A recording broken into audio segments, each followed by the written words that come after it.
para que comience bien, viste, con tu charla directamente, está Ahí. buscando para grabarla. Bueno. Ahí te tienen que decir ya grabando. Por eso, pero yo no lo veo en mi computadora, está buscando todavía. En mi compu ya está. Ah, perdón. Entonces sí, dale, por favor, Adrián, disculpa. Arrancamos entonces. Bueno, buenas tardes a todos los que están en la reunión. Muchas gracias a Patricia Dillon, que por intermedio de una conocida de Mendoza, que es de donde soy yo, me pudo ubicar para poder darles la difusión de las normas IRAM para talles, algunos detalles de fibras textiles y norma de códigos de cuidado y conservación. Esto lo hacemos en el marco de un programa que tiene IRAM para difusión de normas, y toda vez que nos es requerido la ayuda desde cualquier institución en donde nosotros podamos ir a dar una charla, lo hacemos con mucho gusto, y como se imaginarán, en este contexto virtual de la pandemia, nos es en cierta medida más fácil. Tal vez es más lindo el encuentro con la gente y esa calidez humana, pero por ahora esto es lo que podemos ofrecer. Lo que espero es que les sea de utilidad. Voy a darles una presentación en donde voy a hacer una pequeña introducción de la parte institucional de IRAM.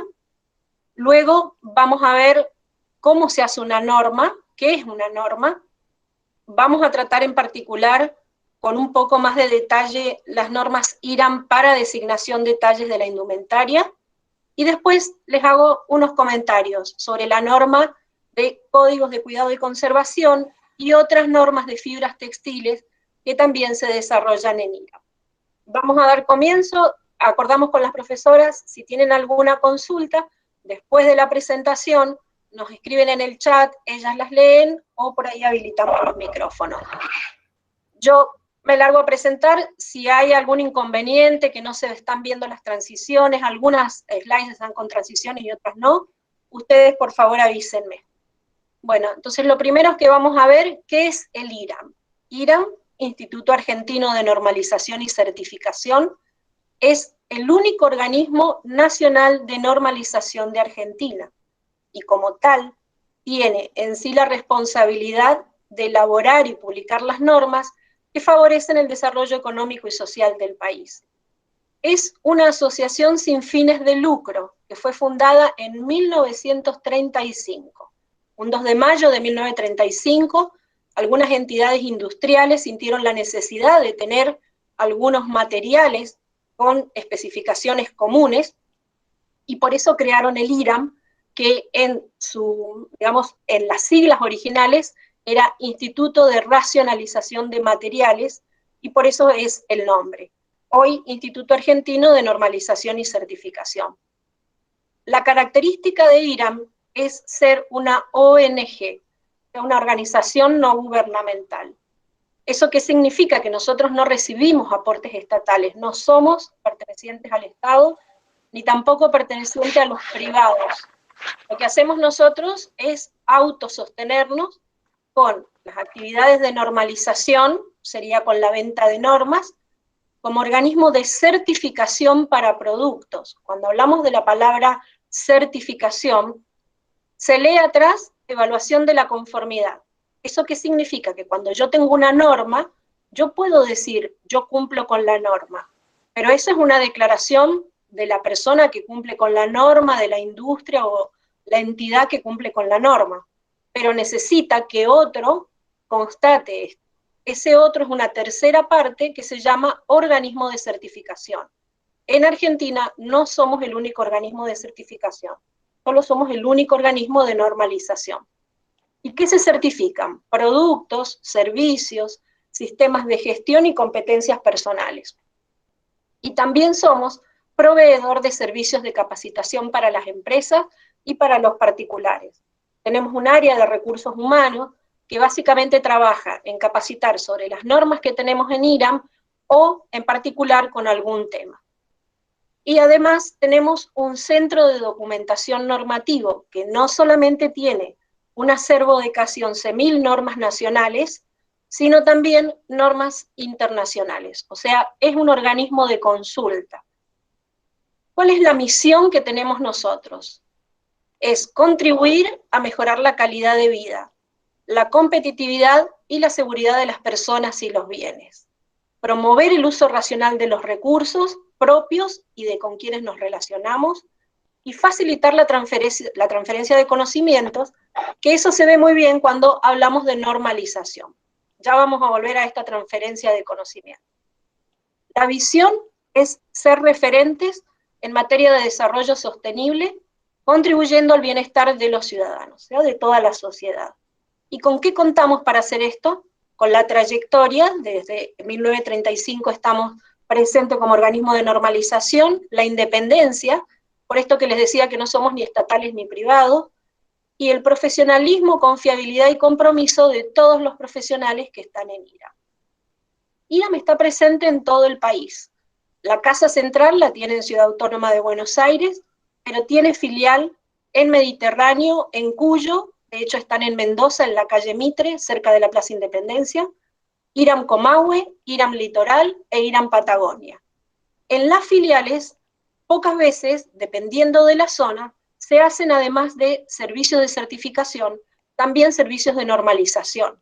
Pero la parte gruesa de normalización está en Casa Central. En particular les traigo un ejemplo, que es en IRAM Nuevo Cuyo, todo lo que son las normas de vinos para determinación de calidad del vino, se desarrollan como grupo de normalización solo desde Mendoza. Y también tenemos representaciones comerciales en Salta, Bahía Blanca y Mar del Plata. Y a la fecha somos aproximadamente 262 empleados, esto ha variado un poquito en este año, y en normalización trabajamos 51. Les voy a presentar al IRAM como Organismo Nacional de Normalización. Cuando uno habla de normalización, está hablando en IRAM a nivel nacional, pero lo importante es que no se puede quedar uno con la normalización que tiene en el país. Debe sí o sí relacionarse con los pares de la región y los pares a nivel internacional. Entonces, si vemos aquí a la izquierda que dice el Organismo Nacional de Normalización, mantiene una condición de miembro con un organismo internacional de normalización y también con un organismo regional de normalización. Y entre los regionales y los internacionales se hacen alianzas. ¿De dónde surge todo esto? ¿Por qué uno se relaciona con otros organismos de normalización? Porque los documentos que emitimos nosotros sirven también para el comercio. Y todo esto está enmarcado dentro de las reglas de la Organización Mundial de Comercio, en una parte muy importante que se llama barreras técnicas al comercio. Cuando un organismo de normalización es reconocido en un país, no puede crear normas que sean barreras al comercio. Entonces se firma un compromiso por parte del organismo de normalización que las normas que las va a hacer, las hace para los que comercializan o venden en el país y para los que ingresan también sus productos. IRAM, como organismo de normalización, es miembro pleno de la Organización Internacional de Normalización, que es ISO, y eso significa que puede participar en normalización internacional, que de hecho lo hace con muchísimos comités técnicos, formando parte de los internacionales y llevando la posición nacional. También es miembro de IEC, que es la Organización Internacional de Comunicaciones, y constituye, junto con la Asociación Electrotécnica Argentina, el Comité Nacional. Es miembro pleno de COPAN, que es la Confederación Panamericana de Normas Técnicas, en donde están todas las Américas juntas, y también es miembro pleno de AMN. Aquí ya estamos en la Asociación Mercosur de Normalización con los países del Mercosur. Entonces dijimos que, siendo el único organismo nacional de normalización, ahora les cuento que se enmarca, tiene que tener un marco de trabajo, se enmarca en el Sistema Nacional de Normas, Calidad y Certificación, que fue creado por un decreto presidencial en el 94. Y uno se pregunta, bueno, pero están desde el año 35. Pero desde el año 35 hasta el decreto nacional, IRAM fue reconocido como Organismo Nacional de Normalización por sucesivas leyes y reglamentaciones. Pero recién en el 94 alcanza a estar incluido en un decreto. Este decreto hace poquito que se modificó y creó la Dirección de Reglamentos Técnicos. El reglamento técnico es el que emite la autoridad competente, en donde es deseable que mencione normas para cumplimiento, generalmente para cumplimiento de condiciones comerciales. Este Consejo Nacional de Normas lo forman las dos grandes entidades, IRAM como organismo de normalización y el Organismo Argentino de Acreditación, que es el lugar en donde uno quiere tener una constancia de que hace o produce las cosas de una determinada manera, se certifica primero y el certificador, el que certifica, el que constata, tiene que cumplir las reglas del Organismo Argentino de Acreditación. Entonces, como verán en este contexto, tenemos la supervisión, si así de esa forma lo podemos ver, de lo que es el Estado sobre las tareas de calidad dentro de lo que hay en el país. Bien, entonces ahora vamos a ver cómo se enmarcan las normas en lo que es reglamentación y en el trabajo con las empresas. ¿Qué lugar ocupa la norma? Fíjense que esta pirámide tiene dos partes. Si vamos a la derecha y empezamos de abajo hacia arriba, nosotros tenemos una especificación de empresas. Voy a tratar de llevárselos a algo que sea bien común, pero yo, que produzco un tubo de plástico para conducción de agua, puedo tener una especificación propia con la cual, que es la famosa ficha técnica, yo me identifico en el mercado para ese determinado producto. Y yo digo, yo cumplo con estas condiciones, mi producto tiene estas condiciones, esta rigidez, esta resistencia al impacto, este espesor y un montón de cualidades más. Esos son los requisitos. Esa es la especificación de una empresa. Es probable que cuando tengan que suministrar esos tubos a un licenciatario, o sea, a la empresa de distribución de aguas de cada jurisdicción, Aguas de Mendoza, acá se llama AISA, lo que sea es que se pongan de acuerdo varias empresas creando una especificación interempresarial. O sea, se ponen de acuerdo en que eso es lo que van a vender todos, pero sigue siendo un acuerdo de partes. Entonces, ¿de qué forma eso pasa del campo que no es obligatorio a un campo voluntario y con reconocimiento nacional? Eso, para hacerlo, necesita tener una norma. Ahí es donde entramos nosotros con las normas IRAM. Entonces, estamos hasta acá en el campo voluntario. ¿Qué significa esto? No es obligación cumplir una norma, está en el campo voluntario. ¿Qué es obligatorio cumplir? Todas las políticas públicas que emanan de todos los organismos del Estado que tienen potestad para crear un código y una ordenanza a nivel municipal, una disposición, una resolución a nivel provincial, un decreto, una ley también a nivel provincial o a nivel nacional. Eso sí es obligatorio que lo cumplamos. Entonces, la norma, ¿qué papel juega ahí? Si la norma es mencionada en una ley, decreto, resolución o una ordenanza, pasa a ser de aplicación obligatoria. Entonces, es voluntaria, pero cuando la menciona una ley o algún instrumento público, es obligatorio cumplirla. Pero ¿cuál es la característica? Fíjense a la izquierda que la duración de estos documentos obviamente es menor para una especificación, incluso para una norma que está cambiando bastante seguido, contra una ley que a lo mejor se mantiene durante años. Pero en cuanto a la especialidad, tiene más especialidad una norma o hasta la especificación de una empresa que una ley, que es de uso general. Vamos a ver qué es una norma. Es un documento establecido por consenso. ¿Qué significa esto? Que no tenemos que estar todos los que deciden qué contenido va a tener la norma totalmente de acuerdo.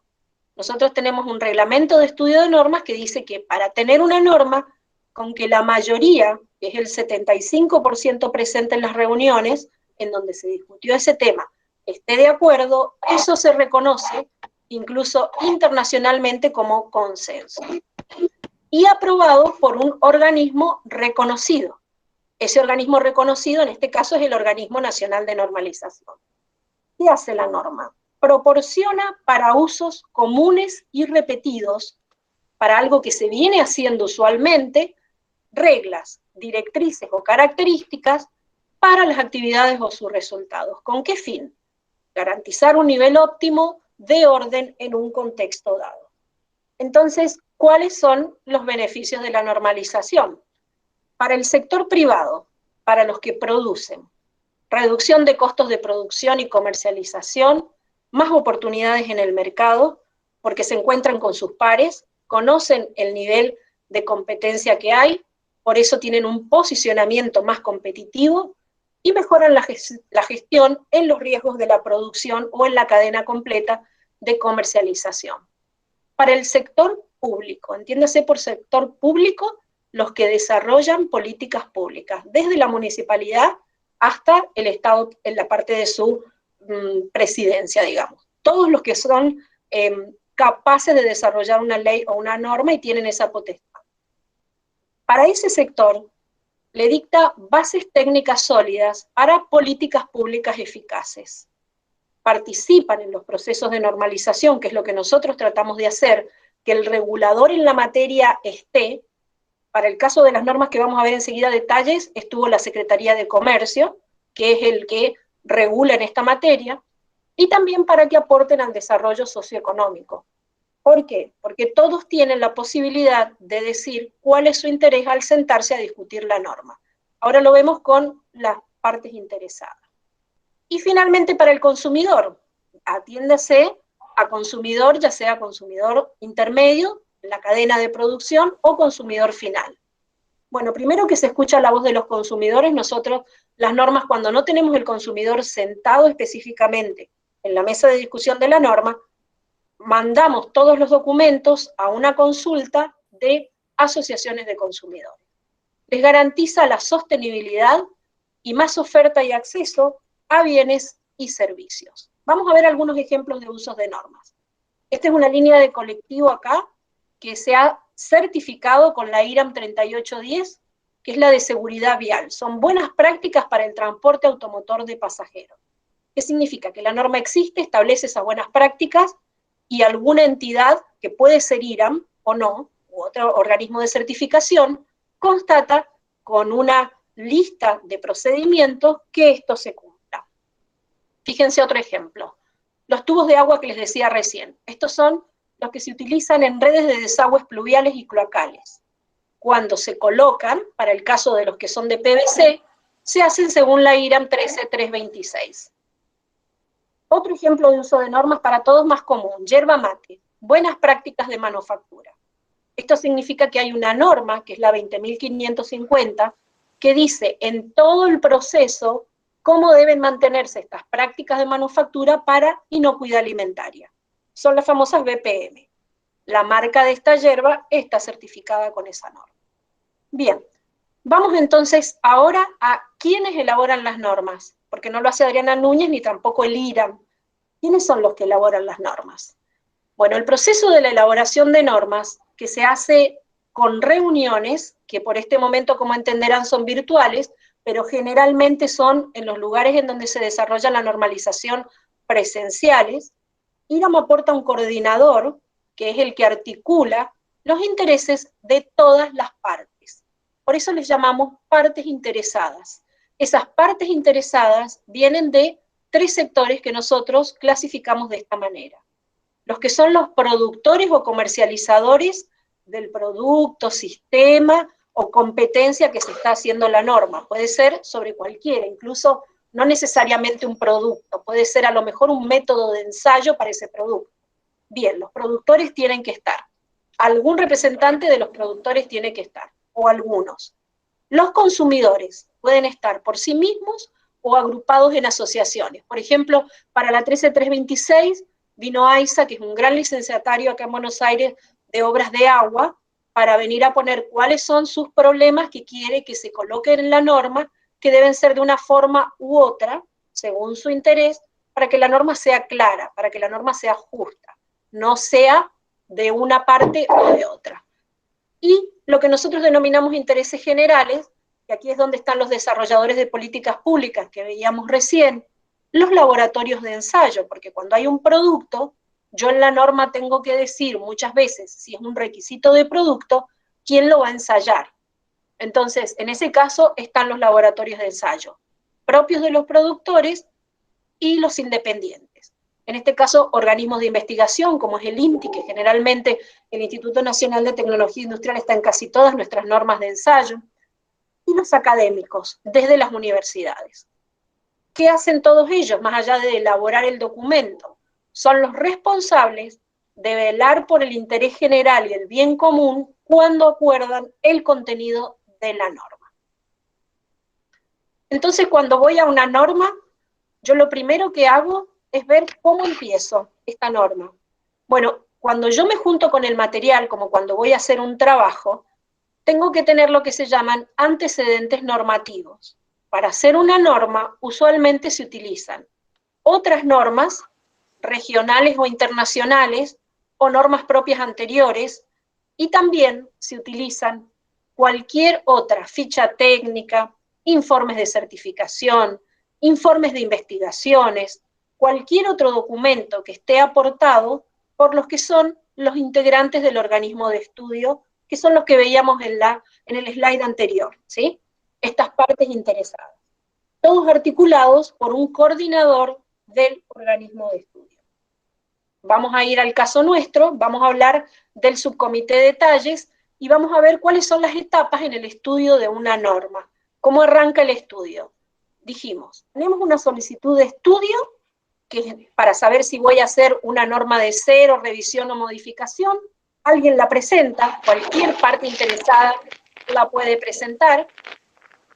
Recolecto antecedentes y después de eso voy a preparar un esquema preliminar, que significa que voy a trabajar un documento mientras va variando de acuerdo al interés de cada una de las partes, siempre de acuerdo a nuestro reglamento de estudio de normas que nos dice qué cosas se pueden colocar y qué cosas no.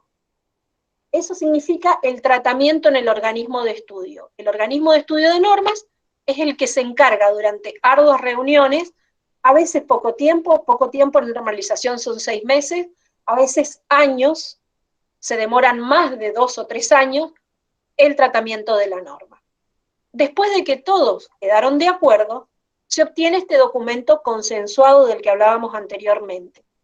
Y pasa a una etapa que es lejos la más importante en el estudio de la norma, que se llama discusión pública. Desde la página de IRAM, el www.iram.org.ar, que queda al final después de la presentación, van a la parte de normalización y ahí van a tener documentos en consulta pública o discusión pública. Todos los documentos que el IRAM elabora los pasa por esta consulta pública. ¿Qué significa? Que aquellos que no estuvieron sentados desde un principio tratando el documento pueden en esta instancia hacer objeciones u observaciones técnicas. Técnicas, entiéndase, como tales. Si yo tengo un documento y mi observación es la norma me perjudica, tiene que comunicarse con nosotros para saber por qué, pero eso no es una observación técnica. Pero si tengo un documento en donde yo consideré, por ejemplo, un espesor que técnicamente a lo mejor una universidad tiene algún ensayo y sabe que tampoco corresponde o es bajo, eso es una observación técnica. Entonces, las recepcionamos y cuando termina esta discusión pública, que como mínimo son 60 días, hasta 180 días, el coordinador las lleva a una reunión y se tratan absolutamente todas. Y se decide qué hacer. Si se puede, se invita a la persona que hizo la observación, pero tenemos la obligación de tratarla. Recepcionamos las observaciones y luego de ese tratamiento, ¿qué puede pasar? Que la observación fue tan importante que produjo un cambio de fondo en el documento, no de forma.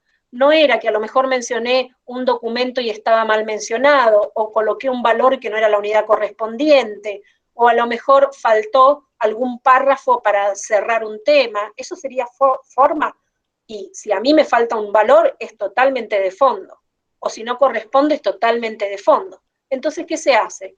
Se incorpora si corresponde, se evalúa por estos especialistas que hablábamos al principio, y se vuelve a sacar a la discusión pública. Y así las veces que sea necesario.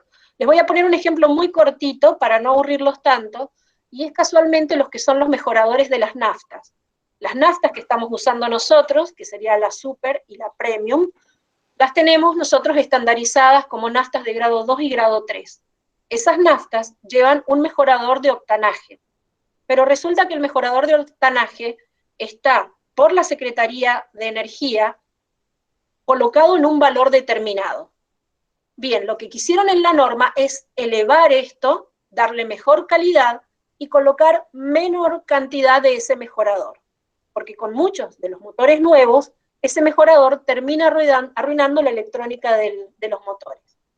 Entonces, fueron tantas idas y vueltas entre los que hacían las observaciones y los motivos técnicos, o los que hacían las observaciones y eran motivos comerciales, que llegamos a 4 discusiones públicas, hasta que finalmente vamos a tener la nueva versión de la norma que dice los requisitos de estos tipos de nafta.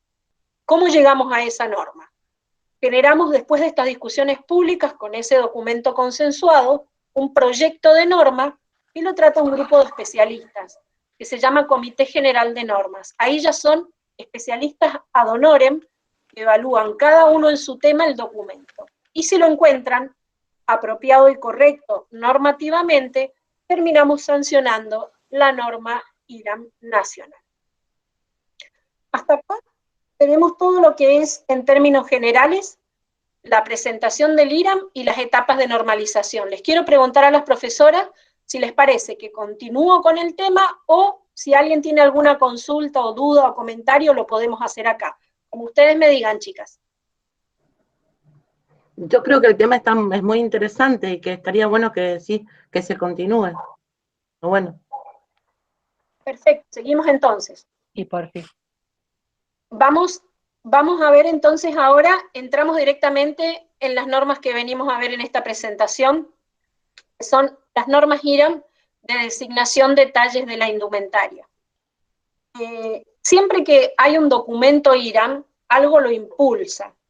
En este caso, estas normas vienen desde el año 2000, en donde hubo un pedido de la legislatura de la provincia de Buenos Aires para tener normas sobre designación de talles. Se hizo una gran batería de normas, que después, cuando se fueron revisando, estas 75.300, que son 3 partes, se fueron incorporando conceptos de todas esas normas, y nos quedamos solo con este juego de normas para lo que es designación de talles de la indumentaria, que es el título general que tienen estas normas. Entonces, lo que voy a hacer ahora es comentarles cada una de las partes de la norma. Vamos a ver brevemente qué es lo que tiene, porque en realidad no son normas muy extensas, pero sí tienen demasiadas hojas similares a las que yo les estoy mostrando, así es que traje un ejemplo de cada una de ellas, y después charlamos. ¿Qué es lo que impulsó entonces en el camino de las revisiones? El hecho de tener armonizada la designación del talle de la indumentaria, para que no hubiera tanta confusión en todos los usuarios, y para que también nosotros pudiéramos instaurar un camino con quienes producen la indumentaria o la comercializan. Bien, cuando hablamos de talles de la indumentaria, ¿qué es lo que nosotros pensamos y tenemos en mente cuando decimos un talle? Lo que nosotros tenemos en mente generalmente es un número, un 38, soy un 46, para los niños talle 14, talle 12, en letras, ¿sí? Un pequeño, mediano, grande, o un large, extra large, o un small. A veces en palabras, ¿sí? También para los bebés, esto es para 9 meses, esto es para 18 a 24. Pero todos esos talles que están ahí, identifican esa indumentaria, es lo que nosotros le llamamos talles codificados. Y de hecho, si alguno después quiere hacer algún comentario, ahí las profesoras también en el chat lo están recogiendo, todos estos siguen siendo códigos que no están armonizados ni a nivel nacional ni a nivel internacional.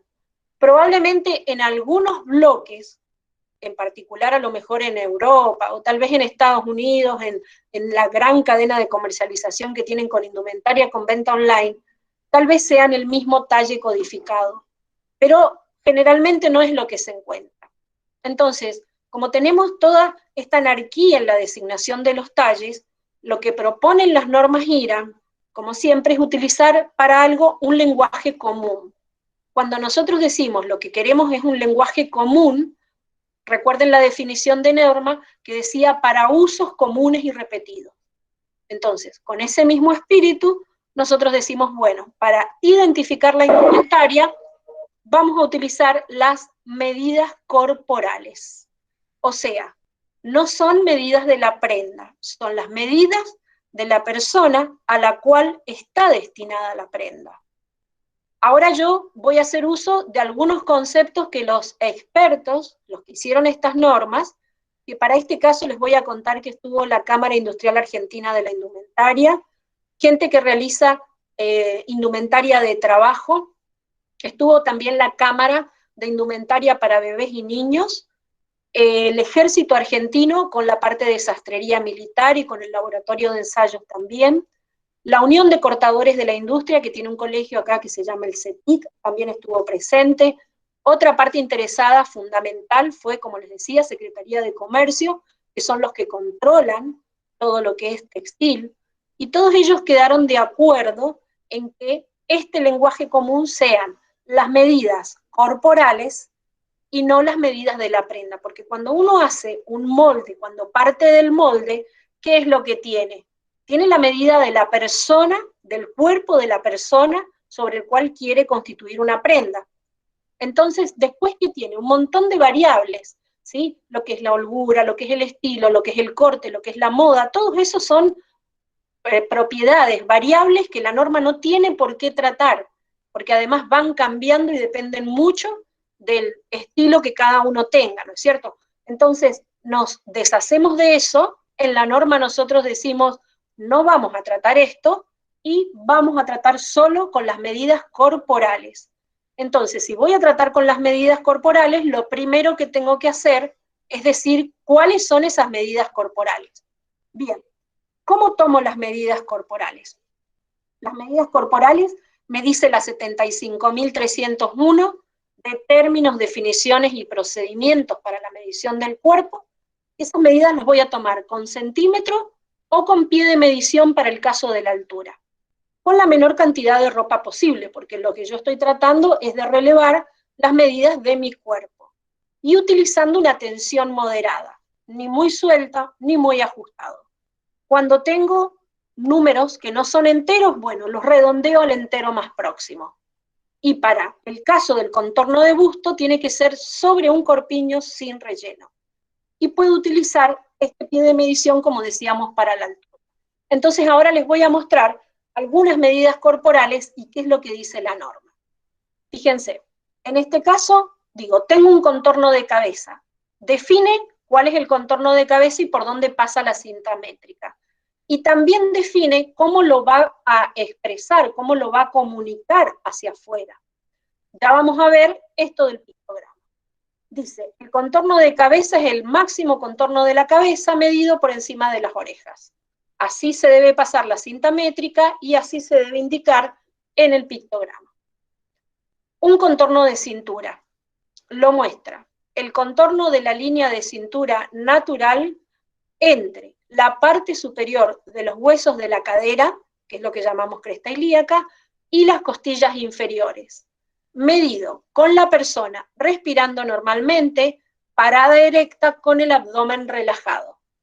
Acá nosotros hicimos una salvedad porque sabemos que a veces necesitamos relevar medidas corporales y no siempre de personas que se pueden parar.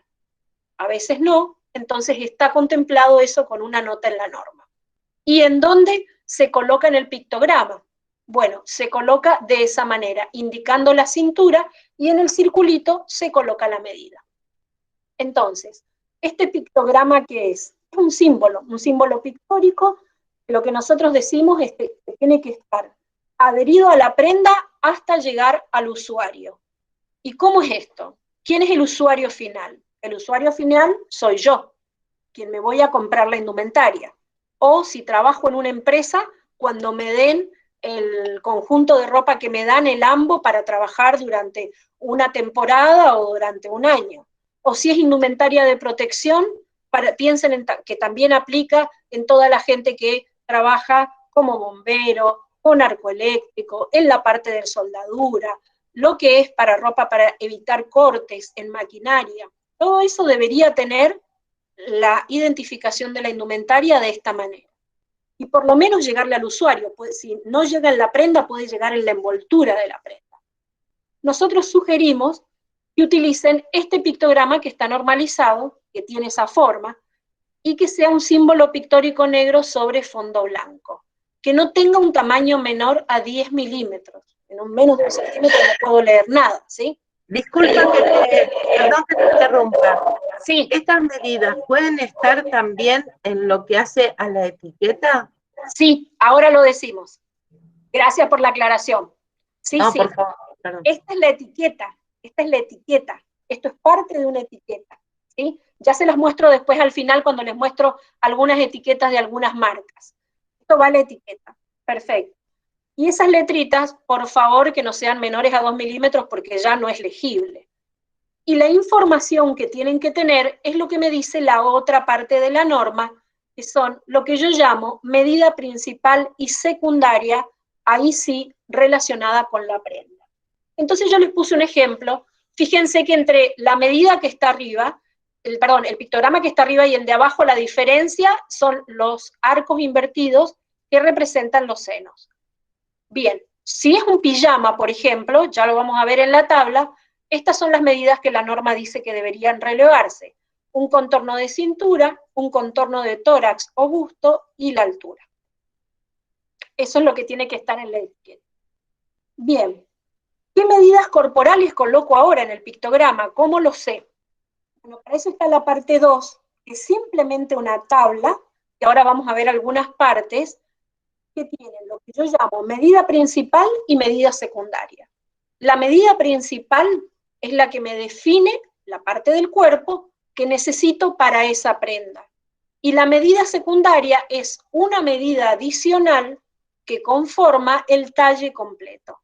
Entonces empecemos a ver, por ejemplo, tengo un blazer, bueno, obviamente un contorno de busto de tórax, o si fuera un saco de hombre, un contorno de cintura o de cadera. Lo mismo para el caso del pantalón, una cintura, una cadera y a lo mejor un largo exterior o largo interior de piernas. Para una falda, una pollera, yo necesito una medida de cintura y de cadera seguro, y a lo mejor para el largo tal vez una altura. Lo mismo sería para una remera, ¿sí? Una medida de contorno de tórax seguro, y después si es más o menos ajustada se puede agregar una cintura o una cadera. No son muchas las medidas que hay que relevar del cuerpo. O sea, no son muchas las partes del cuerpo que yo tengo que tener medidas si me quiero ir a comprar una prenda. Entonces esta tabla, que es enorme, arranca así. Dice, para la utilización de la tabla se debe elegir la tipología de la prenda a la cual se le desea colocar la designación y si el usuario es hombre, mujer o niño. Entonces arrancamos. En la primera columna la tipología de prendas y en la segunda lo que quisimos colocar son algunos ejemplos. Es probable que los nombres que están en los ejemplos no sean exactamente los nombres con los que usualmente se relaciona la prenda, pero nos da una idea de esto. Y fíjense que, en este caso, la separamos en hombres, mujeres y niños. MP y MS significa medida principal o medida secundaria, y algunas llamaditas dentro de la tabla, como en este caso la altura que está acá para lo que es un traje. Muchas veces esas llamaditas indican que no debe ser la única medida secundaria. Entonces, si tengo un abrigo corto para el hombre, relevo tórax y altura o contorno de cintura. Para la mujer es contorno de busto y altura o contorno de cadera. ¿Qué significa esto? Que tienen que colocar los que dicen que cumplen las normas IRAM detalles, sí o sí, una medida principal con una secundaria. Entonces tienen así, de acuerdo a las prendas, diferentes opciones. Y lo mismo pasa en el caso de los niños. En el caso de los niños, la medida principal siempre es la altura. Y la caracterización de los que son los niños, nosotros hicimos un corte que no es el mismo que tiene la industria de la confección de niños. Nosotros lo hacemos un poco antes al corte, porque después pasa a adolescentes. La diferencia la sacamos de la Organización Mundial de la Salud, pero abarca bastante los talles que usualmente se están manejando. ¿Sí? Acá hay una continuación de la tabla para otros tipos de ejemplos. Antes teníamos lo que era ropa exterior, o sea, lo que seríamos nosotros, lo que no es primera piel, y ahora en este caso tenemos ropa interior. Así como esto, después está también para medias, sombrererías, guantes, para trajes de baño, y en particular vamos a tomar un ejemplo para el caso de una camisa o una blusa. Creemos que, así como en el caso de la remera, para una mujer más allá del contorno de busto, es importante el contorno de cadera, ¿sí? Pero, por ejemplo, para una camisa de vestir de hombre, es muy importante y es mandatorio, porque así se utiliza, el contorno de cuello. Seguramente es bueno colocar un contorno de tórax, mejor todavía porque tiene una proporción el cuerpo con respecto a la altura y al largo de los brazos. Pero lo que nosotros decimos, por ejemplo, acá se entiende que no puedo usar como única medida secundaria un largo de brazo, un cuello y un brazo, ¿no? Me está faltando algo que va con respecto a lo que yo estoy usando como prenda y al cuerpo que yo quiero vestir. Esta es entonces la parte 2 de la norma IRA. Entonces ya tengo cómo mido el cuerpo, ya sé de acuerdo al tipo de prenda qué medidas principales y secundarias, y ahora me pregunto qué medidas indico en este pictograma. Bien, para eso está la parte 3, que ha sido la más revisada, que dice que tiene las medidas y los intervalos. Si ustedes ven acá, alguna de las profesoras me contesta, por favor, si se ven bien los valores en los intervalos y los rangos. Sí, sí se ve. ¿Se ve bien? Bueno, bárbaro. He puesto pocas tablas, creo que 3 o 6 he puesto de acuerdo a cada una de las filminas, pero en realidad la norma tiene más de 35 tablas. ¿Qué es lo que hace? Fíjense, por favor, y párense solamente en la primera y síganme con el razonamiento para tratar de entender. Acuérdense que lo que yo quiero es identificar el cuerpo que viste la prenda. Entonces, voy a colocar la altura, por ejemplo, habíamos visto en un pijama, ¿y qué puedo hacer? Puedo yo como confeccionista tomar intervalos de 4 centímetros, de 6 centímetros o de 8 centímetros, de acuerdo a la medida que yo esté trabajando o de acuerdo al tipo de prenda. Por ejemplo, en la ropa de protección no se pueden tomar intervalos de 4 centímetros, porque la prenda de por sí lleva varias capas, como en el caso de las camperas, por ejemplo, que hacen que esos 4 centímetros estén entre la costura, entre un talle y el otro, o que estén en los rellenos. Entonces es probable que ese tipo de ropa utilice 6 centímetros u 8 centímetros en el intervalo. Entonces, ¿el fabricante qué hace? Vámonos al caso del medio de los 6 centímetros. Yo voy a hacer un pijama, bueno, y voy a consignar la altura. Y digo, el pijama que yo hice, cuando lo coloco en el pictograma, le puedo colocar 168, fíjense que es cada 6 centímetros, el valor del intervalo o el rango. Es obvio que una prenda no puede ser para un valor de una altura, solo para 1,68, solo para 1,68 m, o solo para 1,56 m. Lo que significa, lo que está en la parte de arriba, es ese valor, ¿qué medidas abarca? Tomemos el de 1,56 en intervalos de 6. Va entre 1,53 y 1,59. Si yo mido 1,59, ¿dónde me busco? ¿En 1,56 o en 1,62? Esto es como las matemáticas. Son intervalos abiertos a la derecha. Entonces, si yo tengo 1,59, voy a buscar la prenda que esté identificada con 162 centímetros, o sea, con 1,62 m. Eso es lo que significa la tabla. A ver, ¿qué pasaría con alguien que no esté marcando como la norma? Que elija un intervalo de 5 centímetros. Bueno, si cumple la norma, lo que nosotros le decimos es, estos son los intervalos que propone la norma. Puede usar 4, 6 u 8. Si quiere usar 5 y no cumple la norma. ¿Y por qué es esto? Porque esto es, cuando vimos anteriormente el que tomamos otras normas, en Europa y en Estados Unidos, como usualmente se separan los intervalos. ¿Puede haber algún estudio que respalde un cambio en esta norma? Sí. De hecho, nosotros estamos esperando ansiosamente el estudio antropométrico que está llevando a cabo el INTI, relevando la población de todo el país, que hasta ahora sabemos que quedó el escáner en el norte, si no me equivoco, y tiene relevado entre un 40 y un 50% de la población con muestras. no releva toda la población, no es un censo. Entonces, cuando tengan esas medidas y las agrupen por las diferentes conformaciones de la población argentina y las diferentes regiones en donde se encuentran determinados tipos de cuerpos, nosotros esperamos que esa información la podamos traer acá para enriquecer la norma. Pero hay algo que nos está faltando que no mencioné. Fíjense que en donde dice altura o rango, arriba, hay flechitas hacia los dos lados. ¿Qué significa? Que puede progresionar todo lo que necesite para el caso de mujeres, ¿no? Adolescentes o adultas. Puede progresionar lo que necesite. No queda atado a un valor y acá empieza y en otro valor termina. Fíjense los contornos de busto, cintura y cadera, que son el apartado 422 de la versión de la 75.300 parte 3 del 2020.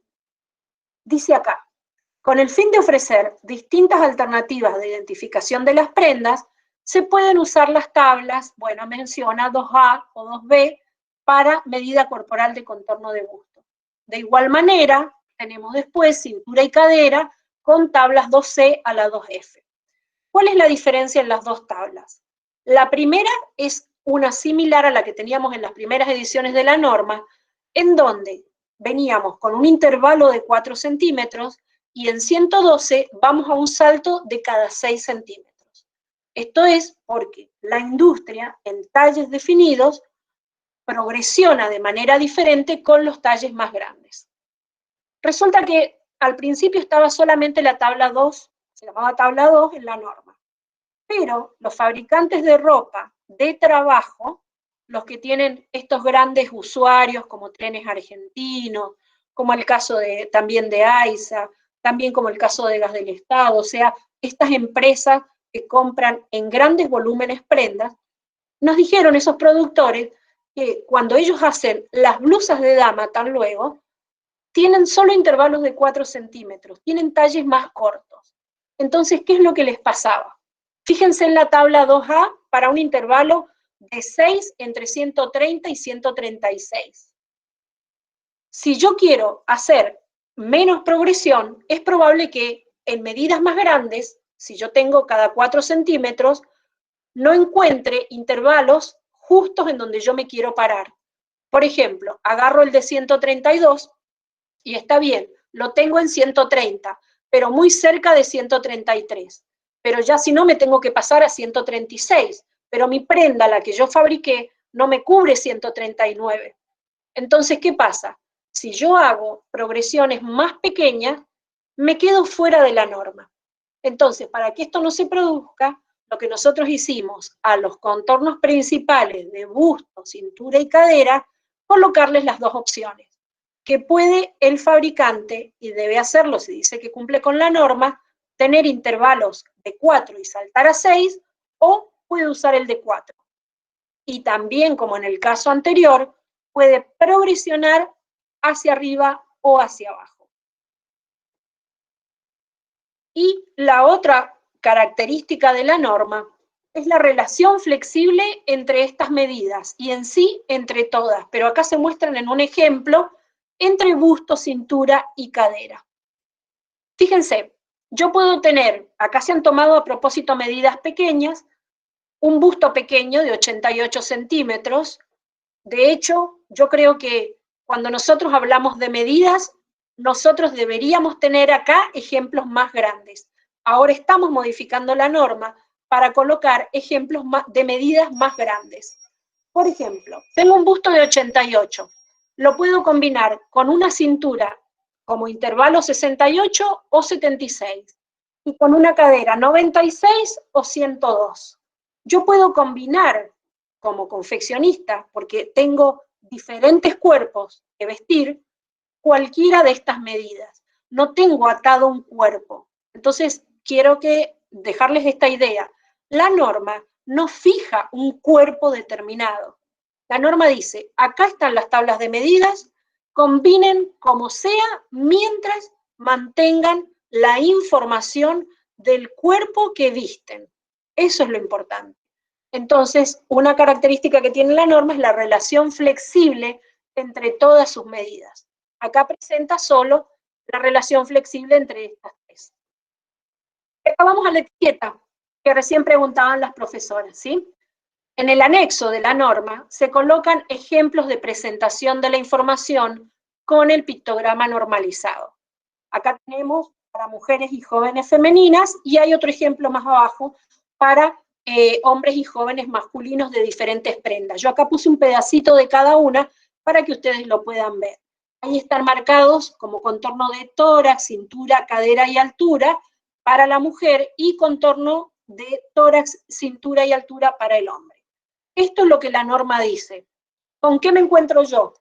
Es lo que tienen a la derecha, el etiquetado de los talles. Aquí es en donde bajamos a la realidad todo lo que estuvimos hablando. ¿Qué es lo que significa esto?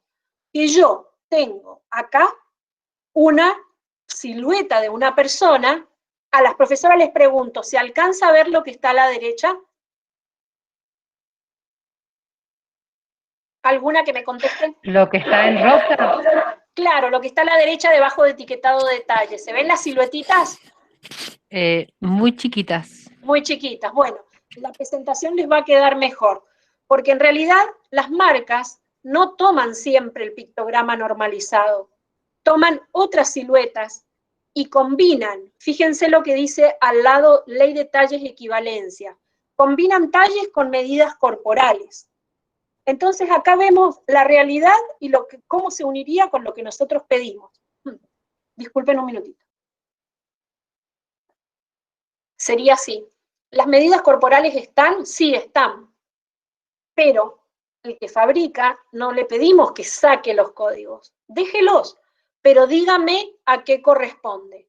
Entonces, en este caso, un XL para la marca que está a la derecha, que tiene como si fuera un maniquí, dice que el contorno, por ejemplo, de cintura es 80 para un XL y que un contorno, por ejemplo, de cadera sería un 106.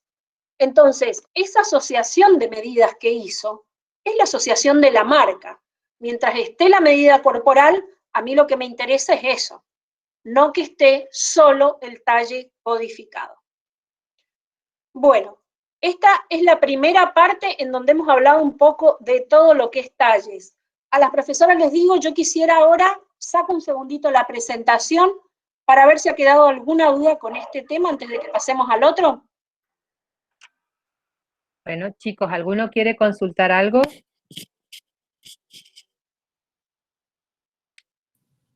No. Alumnos. Hola, buenas tardes. Sí, yo quería hacer una consulta. Sí, ¿te escucho? Tengo una duda con respecto a acá, la mezcla que se está haciendo, bueno, ahora las líneas de marca, las marcas de ropa, ¿verdad? Combinan los XL con la normativa, ¿sí? Es lo que yo interpreté. Está bien. Entonces, si yo, fabricante de ropa, coloco dentro del rango que están establecidas las normas de cada una de las medidas que están planteadas como principales o secundarias, y yo me manejo dentro de ese rango y lo especifico en la etiqueta, estoy bien, digamos. Exacto, estás cumpliendo la norma, más allá de que vos a esa asociación de medidas y manejándote dentro de ese valor, vos coloques que eso se llama para vos L. Lo que no cumplirías norma sería si en vez de colocar un rango de los que veíamos recién, a ver, dame un segundo. Si, por ejemplo, vos en un rango de contorno de cintura, verás cómo son los intervalos de 4, vos coloques 107. Y es medio extraño. Si es un 107, claro, vas a estar o en un intervalo de 4 y 6 en donde vas a colocar 108, ¿ves? Arriba o abajo, ¿ves? Sí. Y entonces vos colocás 108 o 106, 110. Bien. Ahora, cuando yo hago mi curva de talles y la confecciono, ¿tengo que considerar todo el rango o puedo considerar solamente el 108, por ejemplo? Y en mi marca solamente figura el 108 que está dentro del rango de la normativa. Bueno, te agradezco la pregunta porque también me sirve para decirles que la norma en ningún punto dice cuál es la asociación de medidas ni cuántos de estos intervalos son necesarios para definir un talle de mujer, o para decir que yo he visto mujer adolescente, mujer adulta, o a lo mejor que he visto, no sé, niños.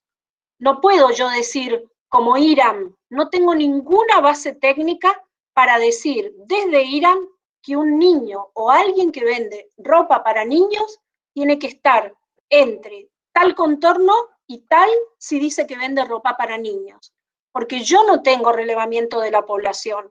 Yo no puedo hacer esa asociación. Y de hecho, te agrego además a quien hizo la consulta que todos los estudios internacionales que hay estadísticos de relevamiento de población, lo único que hacen cuando van a la parte de normalización es decirle al comerciante, sea fabricante o comercializador, que haga su propio relevamiento de la población que él quiere vestir para saber qué talles tiene que tener, ¿sí? No hay dentro de la norma nada que te diga, vos si vendés adolescente tenés que estar en un contorno de busto de 88 a 142. No. Bien, porque bien. no tengo bases técnicas. Si ustedes me lo preguntan, por eso yo decía al principio cuando arranqué con la presentación, las normas son muy útiles porque sobre lo que vienen a echar luz es precisamente sobre que no haya anarquía en la identificación.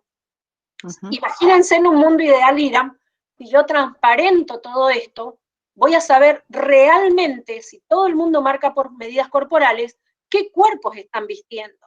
Les voy a poner un ejemplo mejor.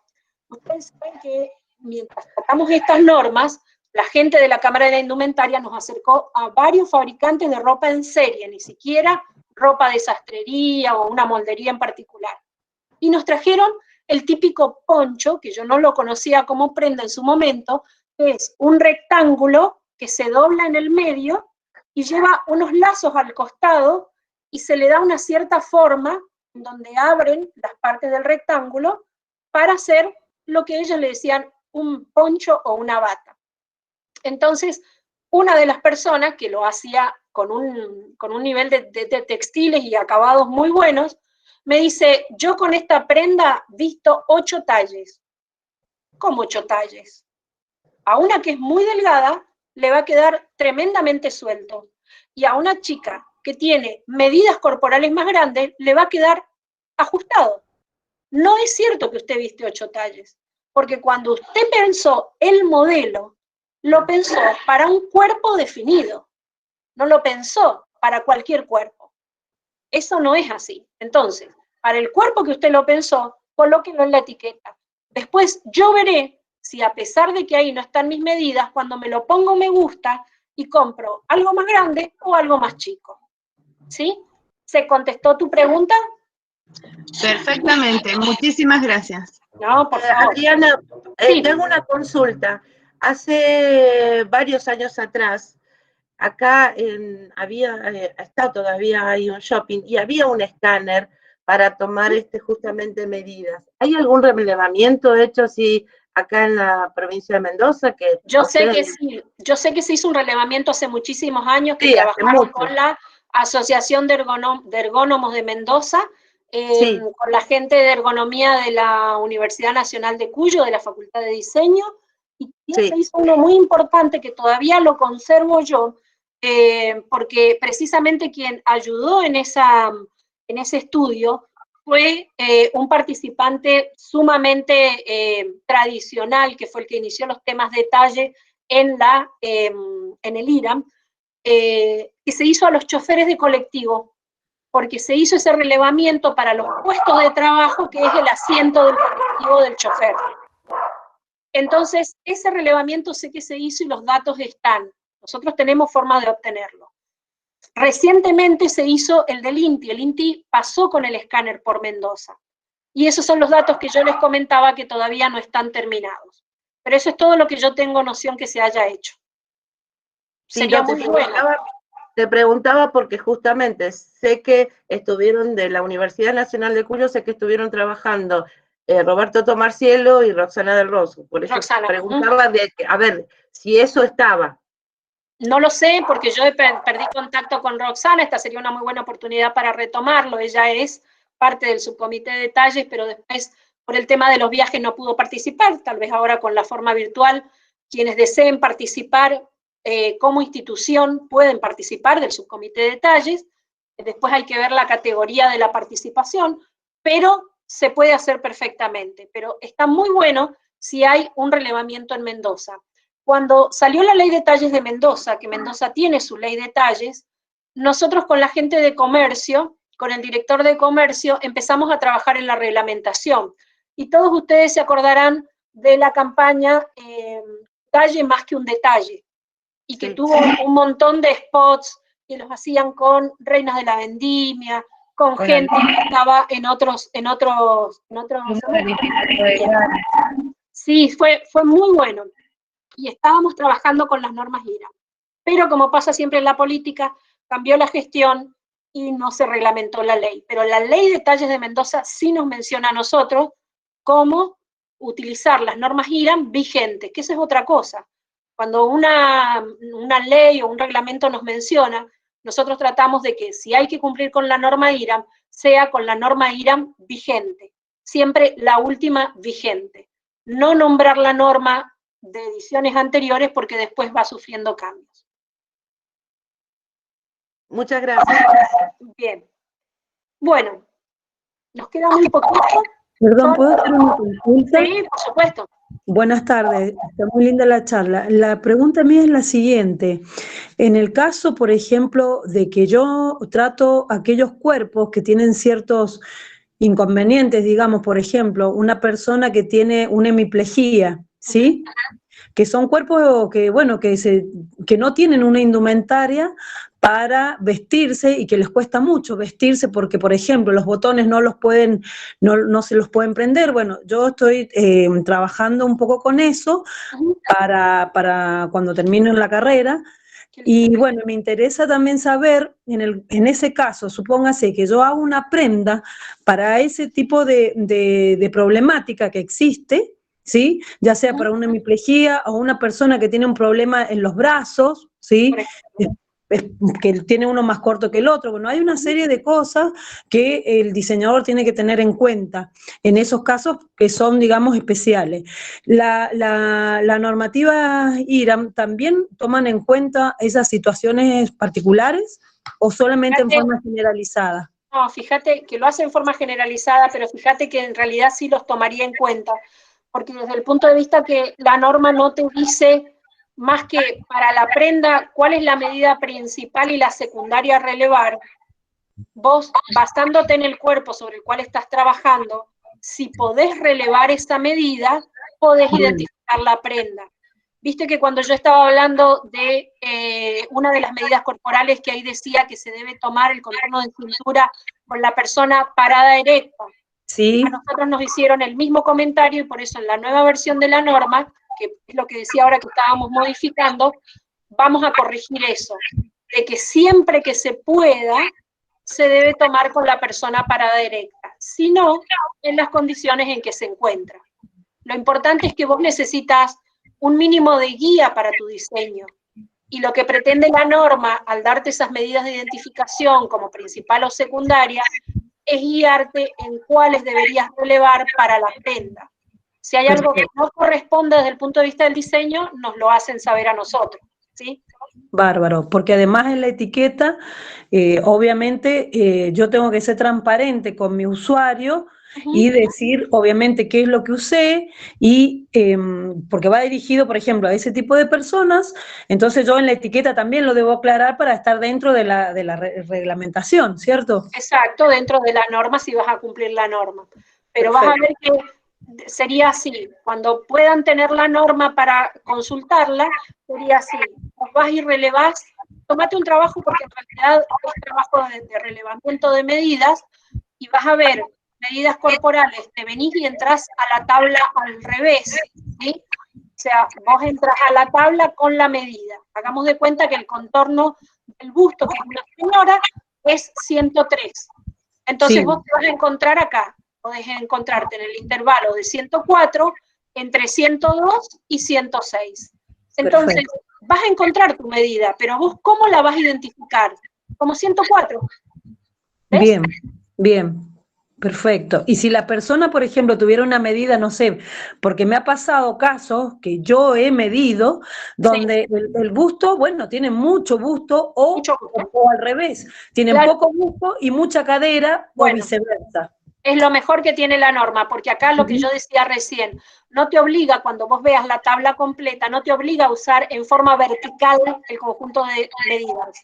Vos podés saltar de un extremo de la tabla a otro. Perfecto. Para hacer la asociación de medidas, ¿sí? Bárbaro. Muchas gracias, muy amable. No, por favor. Vamos entonces ahora a ver las otras dos normas que me parecen importantes para completar. En realidad es una norma en particular, que es la del cuidado y conservación de textiles, y después mencionarles brevemente cuál es la norma o cuáles son las normas que hay para otras cosas relacionadas con textiles, otros temas relacionados con textiles. Bueno, esta es la IRAM NM ISO 3758 del 2015, según la ISO del 2012, que habla de los textiles. Es el código para etiquetado de conservación por medio de símbolos, que es lo que establece este documento. Déjenme que les aclare un poquito por qué hicimos este documento y por qué se llama así, tiene un nombre tan largo en cuanto al título de la norma, así que es el número. Cuando nosotros hacemos documentos normativos, tenemos que tener, como les decía, el organismo de control en la materia lo más consulto que se pueda, o sea, consultar con ellos todo el tiempo. Si no se sentaron a hacer la norma con nosotros, preguntar.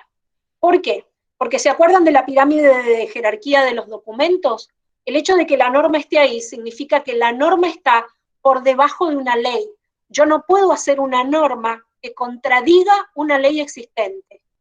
Por eso también es obligación del coordinador adentrarse en el marco, ahí sí, legislativo que hay como reglamento, hay lugares donde buscar, la página de Infolec es muy buena para búsquedas de estos temas, o estar en consulta con la gente de Secretaría de Comercio, Industria, Minería, SENASA, ANMAT, todo lo que ustedes se imaginen, donde hay organismos de control en las normas que hacemos, para tratar de asegurarnos que con la norma no estamos contradiciendo una ley o un reglamento vigente.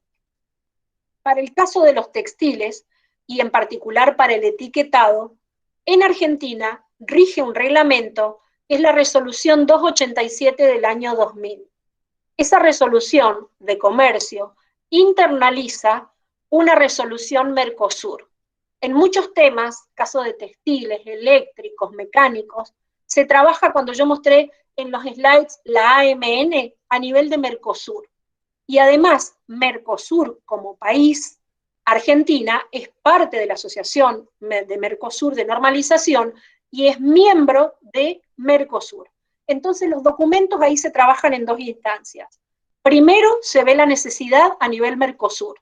Se trabaja con los técnicos, en donde van, no nosotros, van los técnicos de los diferentes organismos de control de los países que forman Mercosur, acuerdan qué es lo que se necesita normar y se baja a la Asociación Mercosur de Normalización, a la AMN, en donde nosotros somos parte obligada a tratar todo documento como organismo de normalización que se trabaje a nivel Mercosur.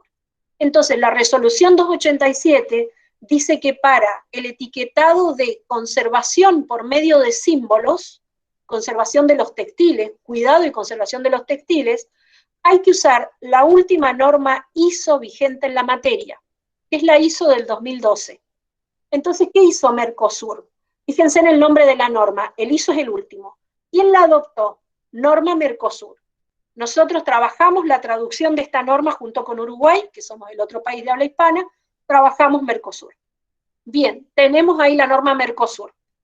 Una vez que obtuvimos la norma Mercosur, que es del 2015, como Argentina formó parte, y mi subcomité de textiles formó parte de eso, automáticamente, una vez que se tenía la versión castellano-portugués, se adopta esa norma. Entonces, lo que hace IRAM es tomarla como norma propia. ¿Y por qué se tomó todo este trabajo? Precisamente porque el reglamento de etiquetado textil dice que hay que usar la última norma ISO vigente. Esta norma es la que establece el código para el etiquetado por medio de símbolos de los productos textiles, y se basa en un sistema de etiquetado de cuidado de Ginetex. Es la Asociación Internacional para el Etiquetado del Cuidado Textil de Conservación. Ginetex cedió a ISO Internacional el uso de algunos símbolos para poder constituir la norma. Cedió los derechos. ¿Cuáles son los signos que se consideran, los símbolos que se consideran? Los referentes a estos tratamientos domésticos: lavado, blanqueo, secado y planchado. Y también se incluyen tratamientos de lo que es cuidado textil profesional, limpieza en seco y en húmedo. Pero lo único que no trata y no aplica son los lavados industriales. O sea, estas etiquetas no son ni estos símbolos para aplicación en lavado industrial. Puede tener estos símbolos u otros, porque los procesos son otros. Bien, ¿qué es un artículo textil? Esto lo dice el reglamento. Es aquel hilado, mercadería en pieza o artículo confeccionado que contiene como mínimo un 80% en masa de materia textil. Acá nos tienen a los símbolos y las descripciones que tiene.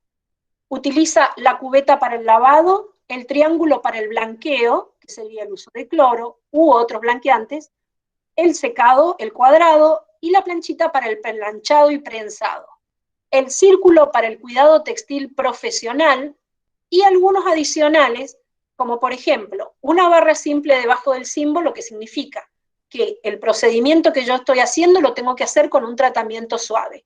Si son 2 líneas, un tratamiento muy suave. Y los puntitos indican la temperatura de acuerdo al procedimiento. O sea que un puntito es una temperatura definida, 2 puntitos es una temperatura mayor, como temperatura de tratamiento.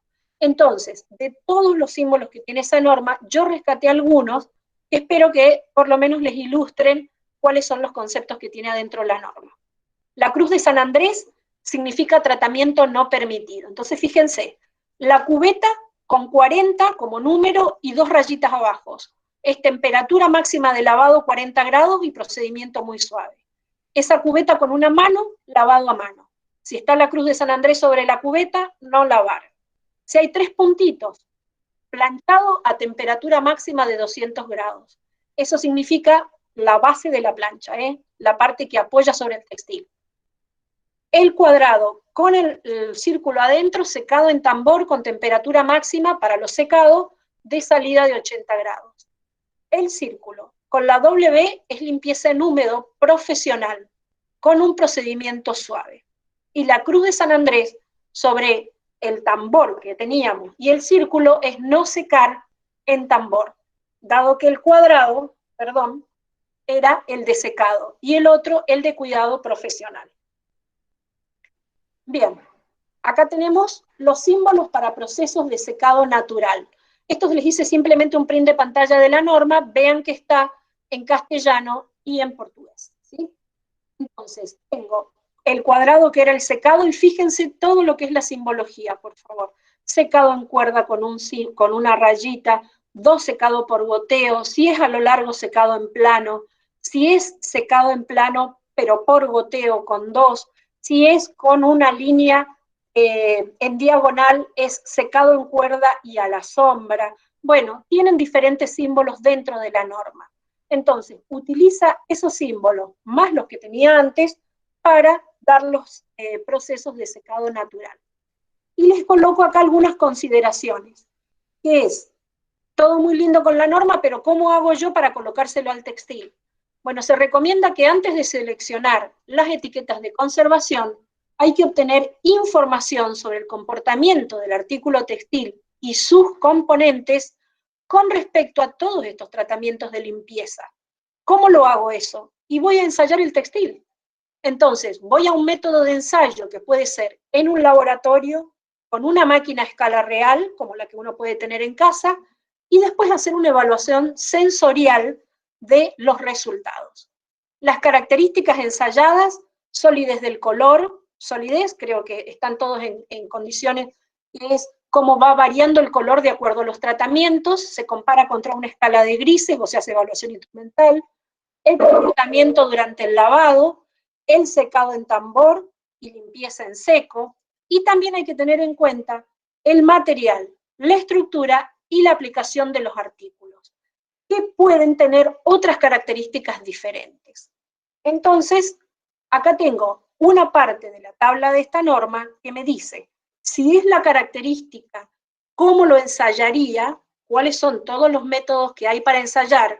Fíjense que les dice qué normas ISO ustedes pueden consultar para los métodos de ensayo y cómo hago la evaluación.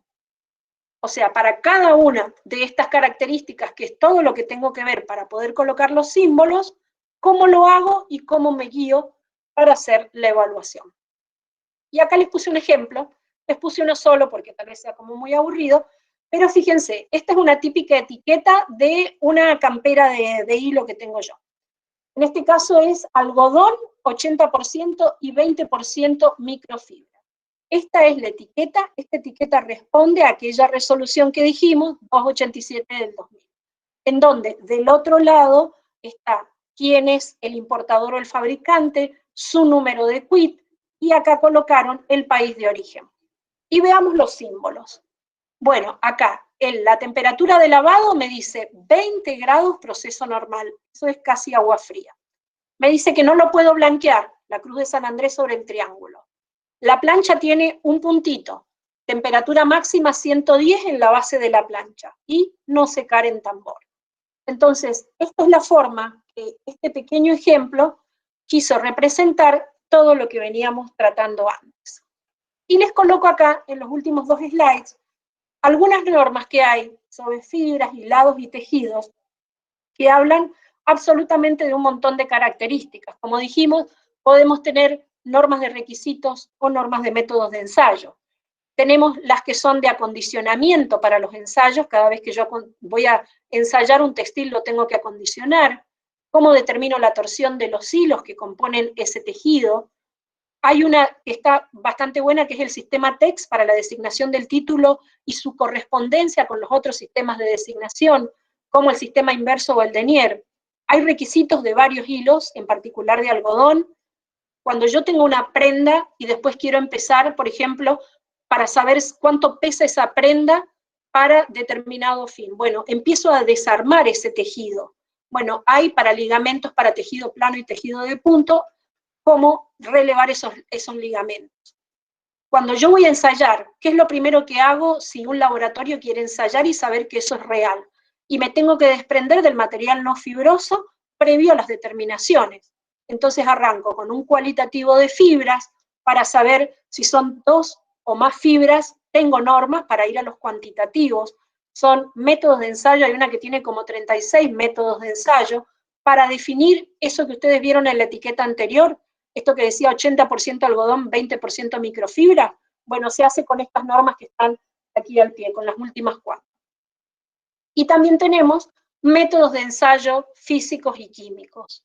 Por ejemplo, un físico sería, quiero saber cómo deslizan los hilos del tejido en una costura, para saber si la costura es buena o no y si el hilo del tejido, el hilado del tejido me resiste. Tengo una norma para eso.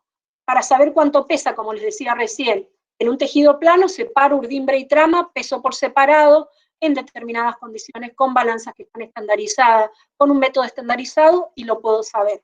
¿Esto dónde lo ven ustedes? En las toallas. Fíjense que en las toallas dice tantos gramos por metro cuadrado. Es esto. Tejidos planos o de calada, determino la oblicuidad y la desviación. O sea, cuando yo tengo en un tejido plano lo que creo que se llama un revire, o cuando lo lavo y se me cruzan las costuras, bueno, está la forma de hacerlo. Y también alguna batería, que son las que mencionamos acá, que esta batería de normas la hicimos a pedido de Inti Textiles, porque estaban relevando una cantidad de normas en cuanto al uso personal. ¿Qué pasa con el textil cuando yo me lo coloco? Bueno, tiene propiedad protectora contra los rayos UV, tengo la norma. Tiene un colorante azoico que cuando yo transpire me va a, no digo intoxicar, pero me puede dañar. Bueno, hay una norma para determinar aminas aromáticas en los colorantes azoicos.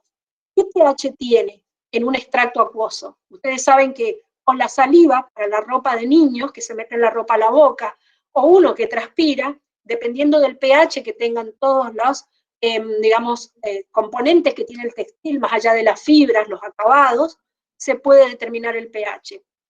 Y uno muy importante, producto de algunos procedimientos textiles, es el formaldehído. Entonces, hay una norma para determinar formaldehído en textiles.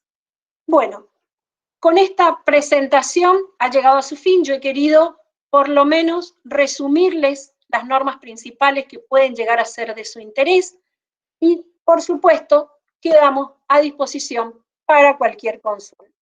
Tengamos en cuenta siempre esto, que es que las normas responden a una necesidad identificada. Identificamos la necesidad y luego hacemos la norma. Las profesoras o las chicas, si tienen alguna consulta. Hemos quedado todos mudos. Hablé como siempre, un montón. Yo te quería preguntar, Adriana, te quería preguntar si hay para el sistema de estampados normas específicas. Lo que son estampados, Sí. Lo único que tenés es una norma para determinar qué textil tenés sacándole estampado. Tenés una norma que te indica cómo deshacerte de ese estampado para vos poder, de todas formas, cualificar el textil, ¿sí? Ajá. Pero no tengo una norma que hable de los estampados. Claro. No a nivel nacional, lo que no significa que no haya a nivel internacional. Que se puede buscar, ¿eh? Bueno, gracias. Profe. Sí, díganme. Sí, este sábado escuché en el noticiero que decía que ahora con esta creciente tendencia a comprar por internet, estaban obligadas digamos, las personas que confeccionan ropa a incluir todas las medidas corporales. Quiere decir que esto ya, si esto se decreta o se dicta alguna normativa, va a ser obligatoria. No. Va a pasar de un... No, Silvina, no es así. Lo que nosotros estuvimos difundiendo por los medios es precisamente que la norma lo que tiene son todas las medidas. ¿Viste cuando yo mostré la tablita de algunas medidas corporales? Las tenés desde la más pequeña a la más grande si vos vas prolongando esos intervalos, tanto a la izquierda como a la derecha. Pero como esto es voluntario, nosotros, dado que en la norma, acordate que no tenemos un talle definido, nosotros con la norma no obligamos a que tengan todos los talles. Siempre recuerden que lo que es obligación corre por cuenta del organismo de control. Esto sería si hay una ley nacional, que de hecho la hay y tiene media sanción, si se reglamenta esa ley nacional, dependiendo de cómo se reglamente, puede haber obligación de cumplir con mayor cantidad de talles, pero la norma no lo tiene. Lo que sí, acordate que lo que tiene la norma es la mirada desde el punto de vista del consumidor y desde el punto de vista del fabricante. Hagamos los dos, un poquito de cada uno de nuestra parte, y usemos el cuerpo como identificador de los talles. Eso es lo único que tiene la norma, pero le da total flexibilidad al comerciante y, en tal caso, al usuario también. Por eso es muy importante el relevamiento antropométrico, porque si no, si yo te digo, Silvina, vos que vendés, ponerle ropa deportiva para mujeres, tenés todos los talles y vos me vas a tener que preguntar a mí, Adriana, ¿y cuáles son todos los talles? Y no sé, porque todos los talles son diferentes asociaciones, diferentes medidas, diferentes cantidad de medidas, que hasta que no haya un relevamiento no lo podemos saber. Claro. Aparte, eso nos ayudaría a la curva de talles, al trabajo de una curva de talles adecuada. Exacto. Gracias por las palabras, porque yo técnicamente no lo tengo. Lo que se pretende es que ese estudio nos brinde la curva de talles de acuerdo a la conformación, al sexo y a la franja etaria. Fundamental. No nos sirve tampoco un estudio antropométrico que nos dé un tipo de cuerpo, porque sabemos que un tipo de cuerpo solo no hay. Ni por sexo, ni por edad, ni por nada. Entonces, tiene que brindarnos diferentes curvas de talle. ¿Alguno de ustedes ha visto las páginas de la SAP, la Sociedad Argentina de Pediatría? Ellos tienen unas curvas, cuando uno tiene niños, que dicen están por arriba o por debajo del percentilo, pero establecen cuál es la curva promedio de acuerdo al crecimiento. Algo similar deberíamos tener nosotros con los cuerpos. Relevadas una cantidad de X de medida que el estudio mismo dictará cuáles son. Claro, y necesitaríamos el relevamiento antropométrico cada 10 años o quizás cada menos por la dinámica de los cambios, claro. Sí, totalmente, sería lo ideal. Muchas poblaciones lo hacen, en otras partes del mundo lo hacen, pero créanme que son muy costosos los análisis de esos valores. Porque ese escáner que hablábamos del INTI tiene más de 320 medidas y después hay que agrupar sabiendo dónde se midió y qué fue lo que se midió. Créanme que el análisis de eso a cargo de estadistas no es una cosa sencilla. Es muy complejo. Lo ideal sería que, por ejemplo, el que vende indumentaria en mayor o en menor medida sepa quién es su público. Eso sería una buena idea. Y yo les pregunto a las que están acá, ¿conocen todas sus medidas? ¿Sí? Sí. Hay una profe me dice no. No. Sí. Antes de la pandemia eran unas y después otras. Sí, después de la pandemia creo que han cambiado. La dinámica de la pandemia. No. Bueno, Nosotros confeccionamos. ¿conocen el color de ojos que tienen todos, chicos y chicas? ¿Conocen su color de ojo? ¿Conocen su color de cabello? Porque cuando nos crecen las canas también nos damos cuenta. Bueno, así, de esa manera, tenemos que conocer las medidas de nuestro cuerpo. Y no darnos vergüenza a nadie, hombre, mujer, o sea, que determine su sexo, qué cuerpo tiene. Por eso nosotros decimos que la norma es inclusiva, porque no dice la medida para tal cuerpo es esta. Y no me tiene que dar vergüenza, yo tengo contorno de busto 113, y pedir un corpiño para 113, porque ese es mi cuerpo, y lo tengo que aceptar como es en la instancia en la que estoy. Entonces, lo lógico es que si este cuerpo yo lo traigo de hace un poco antes de la pandemia, y ahora unos centímetros más, cuando yo me vaya a comprar ropa, no me cambie el talle. O sea, tomándose busto, tórax, cintura, cadera y altura, sería re útil, como están poniendo ahí, como puso Silvia, muy útil. Y yo poder exigir en algún momento que el fabricante me informe esas medidas. Ahí es donde va a haber transparencia de lo que venden. ¿Puedo comentar algo sobre Sí, eso? te escucho. Sí, sí. Bueno, yo justo vendo ropa deportiva y hace un tiempo, la verdad es que me sumé a esto, a hacer talles más reales. Desde el vamos me voy a poner a ver las tablas que están trabajando, me súper interesa para chequear a ver cómo estoy y si no, darle la vuelta.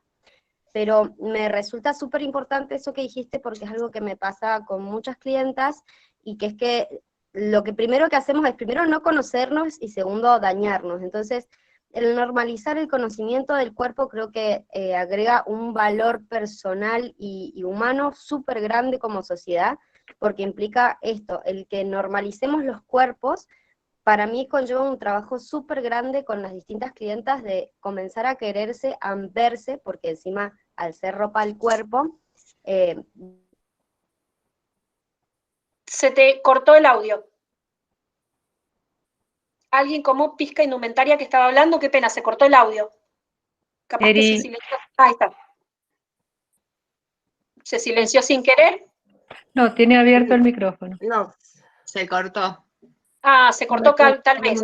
Bueno, para terminar esa idea y que también lo ponían ahí. Sí, vamos por un cambio cultural para conocer nuestro cuerpo seguro, para aceptarlo tal como es, y después cada uno decide si quiere cambiar, si va para menos, o a veces con la pandemia va para más, pero bueno, es el cuerpo que tenemos. La verdad pero es importante, lo que decía recién esta chica, que ella releva las medidas, y fíjate que lo que vos estás haciendo de Pizca Indumentaria es hacer una asociación definida, pero cuando vos tenés el relevamiento de la medida corporal del cliente, podés con tu prenda, cuando hiciste el modelo, que seguramente lo hiciste, ver qué cuerpo querés vestir.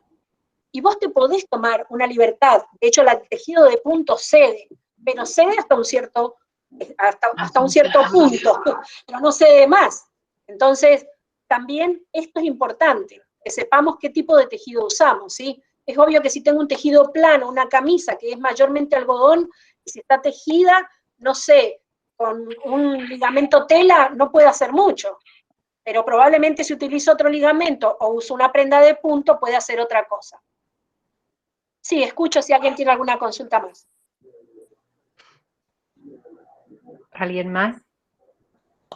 yo voy a decir que nos viene re bien para tecnología 2, porque estamos justo viendo el tema de los textiles. Estamos haciendo las pruebas de verificación y bueno, creo que es justo al punto. Ahora, una cosa que a mí me interesaría muchísimo, todo lo que ha dado en las filminas o en el Power, que después nos dé toda esa información, porque hay cosas, por ejemplo, que también es importante porque vamos a tener que hacer etiquetas, es una de las para la ropa que tenemos que hacer, y pienso que se pueden combinar las tablas A y B, no sé, esa es la conclusión que he sacado.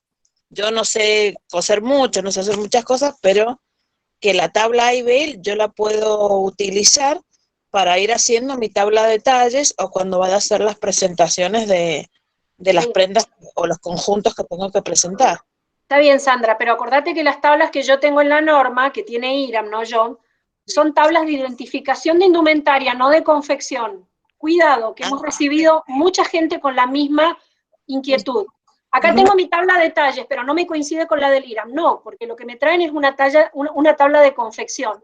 Hay normas de confección en el IRAM, quedan muy pocas, para ropa, para trabajo, ropa profesional, para los ambos, para esa tela color caqui que a veces usan los que están en los edificios o el personal de trabajo. Ahí sí hay normas de confección, porque de acuerdo al tejido, hablando con propiedad, yo puedo tener diferentes medidas de prenda. Y a su vez eso lo tengo que identificar qué cuerpo visto. Así es que para quien crea que esas tablas les van a ayudar para las que cada una tiene para confeccionar, no. Ah, perfecto. Por favor, céntrense en la tabla de confección que ustedes tienen y después ustedes van a tener que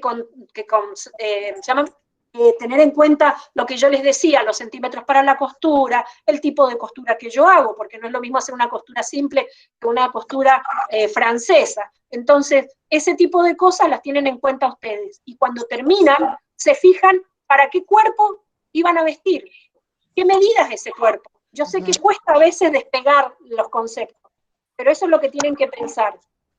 ¿Sí? Perfecto. ¿Qué cuerpo visten para armar la etiqueta? Con respecto, Sandra, a las normas de identificación, lo vamos a ver a través de Patricia, a ver si podemos conseguir dos opciones, algún conjunto de normas en un precio razonable, porque es nuestra forma de subsistencia, porque lo que yo no puedo hacer es entregar las normas gratuitamente. Yo ahí incurro en un problema personal con la organización.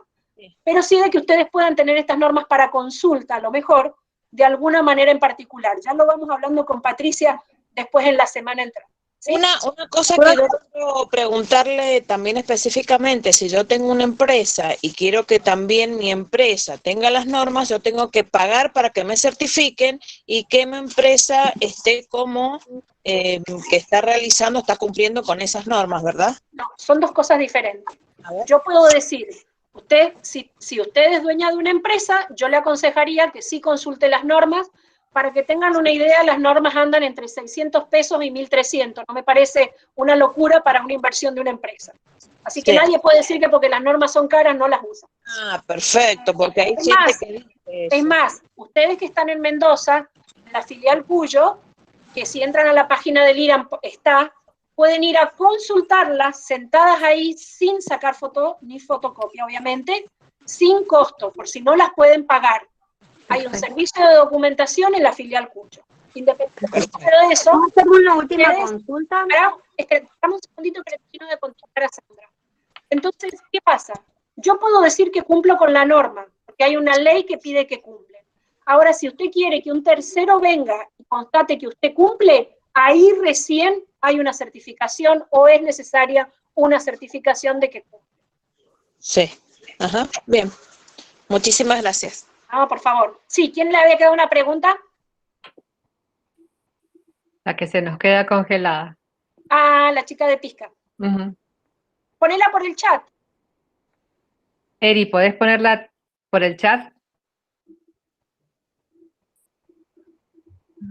Sé que nos quedó ahí. Sí, es el tema de internet. De la conexión. Bueno, les dejo la posibilidad con la presentación, que como va a estar la charla grabada y después yo les voy a pasar la presentación en formato PDF, ahí están mis datos para que puedan hacer consultas. No les prometo responder en el momento, pero tenemos un día para todas las consultas. Y además, tenemos consultas en la web. Ustedes entran a la página de IRAM y resulta que en la página de IRAM hay un lugar para consultas web, ¿sí? Sí, Pueden también, consultar y me llega a mí. también le hemos pedido que nos dé otra charlita después de más de textiles. Pero Eri, bueno, tenés el micrófono bloqueado. Quería hacer una consultita, en realidad esto tiene que ver como con el final del proceso productivo, pero Sí. ya que estamos, quizás me podés tirar una data donde puedo averiguar más información. Yo trabajo mucho con ropa deportiva y el desecho del textil, la verdad que no es algo que yo quiera tirar a la basura, y me interesa saber si hay algún lugar donde yo pueda contactarme para el reciclado o tratado de esta materia ya como desecho. Tu desecho de tu propio proceso. Bueno, la verdad que a nivel normativo yo no sé de nada que haya para desechos de textiles, no conozco ningún lugar en donde se esté usando el textil como materia prima para otro proceso, como es el caso de papeles, de madera o de virutas de minerales, de metales. No conozco. Lo que sí podés hacer, después mandame un correíto particularmente con la consulta y yo veo con la gente de gestión y sostenibilidad que tienen otro tipo de normas y a lo mejor ellos sí conocen este tema. Nosotros Sí. esa parte no la tenemos, no en nuestra gerencia. Muchas gracias, bueno, te escribo después tranquila por eso. Dale, dale, dale. Bueno, Patricia. bueno, sí, la verdad que Adriana, bueno, ahí has leído la devolución más que... Sí, estaban han quedado por lo menos conformes, se entendió. Se entendió, ha estado todo muy claro. Bueno, más que decirte mil gracias, porque como te dije antes, para nosotros es difícil llegar a este tipo de charlas. Y bueno, espero que estemos en contacto y que podamos sacarle el jugo a todo esto que nos has dado. Bueno, por supuesto, quedamos en contacto vos y yo para hacer de puente por cualquier cosa que necesiten y con más tiempo, esperando que pase un poquito para nosotros, septiembre y octubre son medio moviditos o tal vez a lo mejor fines de octubre podríamos pensar en una charla exclusiva con el tema textiles y ya traería a lo mejor al coordinador del tema de textiles y sumarlo. Él es propiamente, hay un chico que tengo, un licenciado en química, para métodos físicos y químicos, que yo le dejé esos temas por mayor conocimiento, obviamente, que pueda sumar a la charla o hacerla puntual sobre alguna norma en particular. Bueno, así que bueno, muchas gracias. Muchísimas gracias a vos. Muchísimas gracias. Gracias a ustedes, muy amables. Muchas gracias. Muchas gracias. Muchas gracias. Saludos, por lo menos veo caras mendocinas, ya que no puedo ir para allá. Sí, todas. Hasta luego. Un beso, Adriana, muchísimas gracias. Muchas gracias. Gracias, hasta luego. Uy, mira todos los agradecimientos. No, Gracias.